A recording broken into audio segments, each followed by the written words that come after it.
भक्तों हर हर महादेव। आइए रामायण नित्य पाठ्यक्रम में रामायण की चौपाइयों गायन करें, उनका भावार्थ समझें। पिछले भाग में हमने गाया कि प्रभु श्री रामचंद्र ने बाली का उद्धार किया और बाली मरते समय अपने पुत्र अंगद को प्रभु को सौंपकर अपने प्राण का त्याग किया।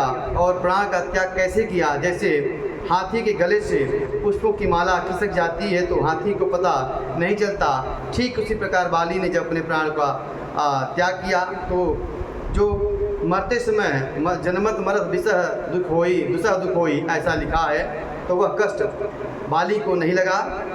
आइए आगे क्रम में हम चौपाइयों गायन करें, उनका भावार्थ समझें। राम बाली निज धाम पठावा, नगर लोग सब व्याकुल धावा। नाना विधि विलाप करि तारा, छोटे केशन देह सम्हारा। श्री रामचंद्र जी ने बाली को परम धाम भेज दिया। नगर के सब लोग व्याकुल होकर दौड़े। बाली की स्त्री तारा अनेक प्रकार से विलाप करती हैं और उनके बाल बिखरे हुए हैं और देह भी संभाला नहीं जाता है। तारा बिकल देखी रघुराया, और दीन ज्ञान हर लीनी माया। क्षितिजल पावक गगन समीरा, पंचरचित अति अधम शरीरा। तारा को व्याकुल देखकर प्रभु श्री रामचंद्र जी ने उन्हें नाना प्रकार से समझाया और परम ज्ञान दिया और उनकी जो अज्ञान रूपी माया थी उसे हर लिया।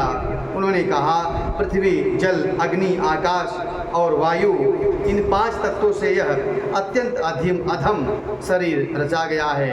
ध्यान देने वाली बात यह है कि प्रभु श्री रामचंद्र जी शरीर को कहते हैं कि यह अधम शरीर है।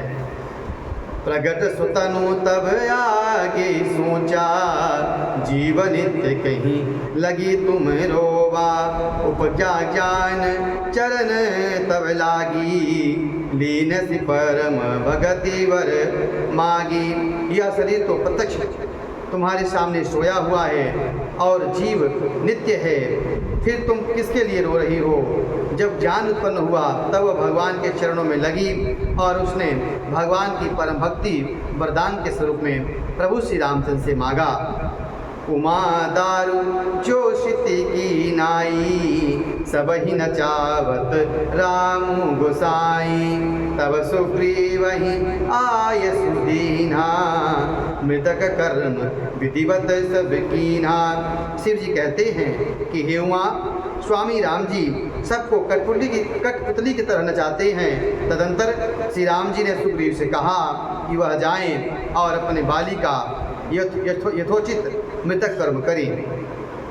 राम कहा अनुज ही समुझाई, राज देहु सुग्रीव ही जाई।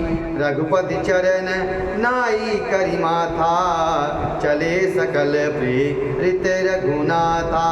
तब प्रभु श्री रामचंद्र जी ने अपने छोटे भाई लक्ष्मण से कहा कि वह जाएं और सुग्रीव का राज तिलक कर दें। प्रभु श्री रामचंद्र जी की आज्ञा पाकर लक्ष्मण कुछ सेना के साथ में और हनुमान अंगद के साथ में जामवंत के साथ में जाकर और सुग्रीव का राज तिलक करते हैं। लक्ष्मण तुरत बुलाए पुरजन विप्र समाज, राज दीन सुग्रीव कह अंगद कह युवराज। लक्ष्मण जी ने तुरंत ही नगरवासियों और ब्राह्मणों को बुलाया, सुग्रीव को राजपद पर बिठा दिया और अंगद जी को युवराज बना दिया। उमा राम सम हित जग माही, गुरु पितु मातु बंधु प्रभु नाही। सुर नर मुनि सबके यह रीति, स्वार्थ लागी करही सब प्रीति। हे पार्वती, जगत में श्री राम जी के समान हित करने वाला गुरु पिता माता बंधु और स्वामी कोई नहीं है। देवता मनुष्य और मुनि सबकी यही रीति है कि वे स्वार्थ के लिए ही वह परस्पर प्रीति करते हैं। बाली त्रास व्याकुल दिन राती, तन बहु बन चिंता जर छाती। सोई सुग्रीव कीन कपीराऊ, अति कृपाल रघु वीर स्वभाव। जो सुग्रीव दिन रात बाली के भय से व्याकुल रहता था, जिसके शरीर में बहुत से घाव हो गए थे और जिसकी छाती चिंता के मारे जलती रहती थी, और उसी सुग्रीव को उन बांदरों का राजा बना दिया। श्री रामचंद्र जी का स्वभाव अत्यंत ही कृपालु है। जानत हूँ अस प्रभु परिहरिहि, काहे न विपत्ति जाल नर परहि। सुन सुग्रीवहि लीन भुलाई, बहु प्रकार निप नीति सिखाई। जो लोग जानते हुए भी ऐसे प्रभु का त्याग कर देते हैं, ऐसे प्रभु का विस्मरण करते हैं, वे क्यों नहीं विपत्ति के जाल में फंसे। फिर श्री राम जी ने सुग्रीव को बुला दिया, फिर श्री राम जी ने सुग्रीव को बुला लिया और बहु प्रकार से राजनीति की शिक्षा दी। कहा प्रभु सुन सुग्रीव हरीसा, पुर न जाऊँ 10 चारी बरीसा। गत ग्रीष्म बरसा ऋतु आई, रही हूँ निकट शैल पर छाई। फिर प्रभु ने सुग्रीव से कहा कि मैं 14 वर्षों तक किसी नगर में राज में नहीं जाऊंगा, और ग्रीष्म ऋतु जा रही है और वर्षा ऋतु आ रही है, इसलिए अब मैं पर्वत पर ही अपना आश्रम बनाकर और पर्वत पर ही रहूँगा। अंगत सहित करहूँ तुम राजू, संतत हृदय धरऊँ मम काजू। जब सुग्रीव भवन फिर आए, राम प्रवर्सन गिरि पर छाए। तुम अंग सहित राज करो और मेरे कार्य को हृदय में सदा ध्यान रखना। तदंतर सुग्रीव जी घर लौट आए और प्रभु श्री रामचंद्र जी प्रवर्सन पर्वत पर टिके। प्रथम ही देवन गिरि गुहा राखे रुचिर बनाई, राम कृपा कछु दिन बास करिएंगे आई। देवताओं ने पहले ही उस पर्वत की गुफा को सजा रखा था।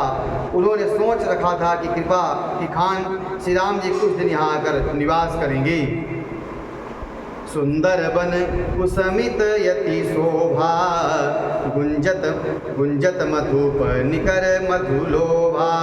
कंदमूल फल पत्र सुहाए, भय बहुत जब ते प्रभु आए। सुंदर वन फूला हुआ अत्यंत सुशोभित हो रहा है, मधु के लोभ से भौरे समूह गुंजार कर रहे हैं। जब से प्रभु आए हैं तब से वन में सुंदर कंदमूल फूल और पत्तों की बहुतायत हो गई है। देखी मनोहर शैल यनूपा, रहता अनुज सहित सुर भूपा।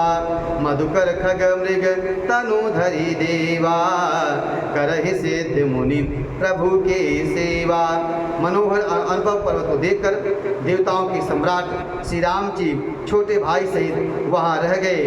देवता सिद्ध मुनि भौरव पक्षियों और पशुओं के शरीर धारण करके प्रभु की सेवा करने लगे। मंगल रूप भयऊ बन तब ते, कीन निवास रमापति जब ते। फटिक शिला अति शुभ्र सुहाई, सुखयासीन तहाँ दो भाई।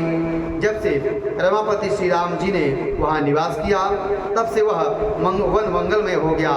सुंदर स्फटिक एवं अत्यंत उज्ज्वल शिला है। उस पर दोनों भाई सुख पर विराजमान हैं। कहत अनुज सन कथायनिका, भगत विरति नृप नीति विवेका। वर्षा काल मेघ नभ छाए, गरजत लागत परम सुहाए। श्री राम जी छोटे लक्ष्मण से भक्ति, वैराग्य, राजनीति और ज्ञान की अनेक कथाएं कहते हैं। वर्षा काल में आकाश में छाए हुए बादल गरजते हैं और बहुत ही सुहावने लगते हैं। लक्ष्मण देखु मोर मन, नाचत बारिद पेखी। गृही बिरति रत हरथ जस, विष्णु भगत कहूँ देखी। श्री राम जी कहते हैं, हे लक्ष्मण देखो, मोरों के झुंड बादलों को देखकर नाच रहे हैं। जैसे वैराग्य से अनुरक्त गृहस्थ किसी विष्णु भगत को देखकर हर्षित हो जाते हैं, उसी प्रकार यह दृश्य देखकर कि आसमान में बादल हैं और उनको देखकर मोर नाच रहे हैं, इस दृश्य को देखकर मेरा मन आनंदित हो रहा है। आगे प्रभु श्री रामचंद्र जी और प्रकृति का वर्णन करते हैं, उनका हम अगले भाग में गायन करेंगे। कथा अच्छी लगी हो, वीडियो अच्छा लगे तो YouTube चैनल को सब्सक्राइब जरूर करें, शेयर करें, जय श्री राम कमेंट करें। हर हर महादेव। सादर जय श्री राम।